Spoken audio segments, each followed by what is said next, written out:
Chief at the back!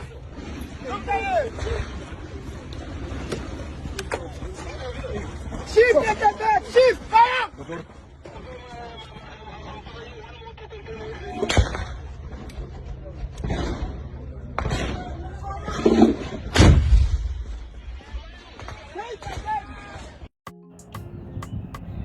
Yes. Kwenye mkutano Mheshimiwa Tshisekedi aliyokuwa akifanya na huko Germany, alikuwa anasema ya kwamba yeye hayuko tayari kuongea na hawa ambao wanaoita waasi. Ila sasa, ndugu zangu, hakuna kitu kibaya duniani kama vita. Vita ni vizuri kunaisikiza huko tu kuisikia tu, lakini kabisa vita ni kitu ambacho ni kibaya sana.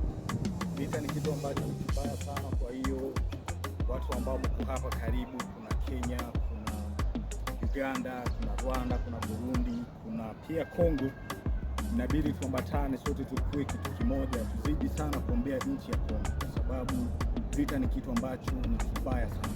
Yaani tuzidi kuombea nchi ya Kongo ili vita ije ikaisha kabisa Kongo, kwa sababu pale ambapo kuna vita, kitu ya kwanza hakuna maendeleo.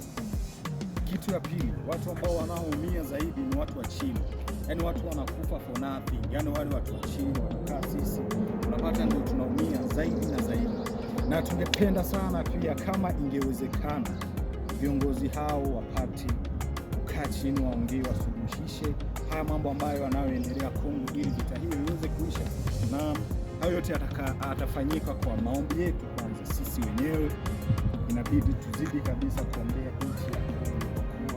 Vita sio kitu kizuri, vita sio kitu kizuri kabisa, na inasikitisha sana na inauma sana zaidi kwa kile ambacho kinachoendelea Kongo. Kwa kuwa Kongo ni majirani zetu, Kongo ni ndugu zetu, Kongo ni dada zetu.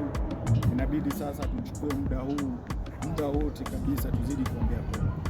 Yaani itakuwa ni furaha kubwa sana kwa kila yote yule atakayesikia kwamba Kongo kuna amani, vita ilisha, itakuwa ni jambo muhimu sana. Lakini kwa sasa hivi kabisa, kwa kile ambacho kinachoendelea, ni huzuni kabisa, ni huzuni, na tunaomba Mungu kabisa tusaidie nchi ya Kongo.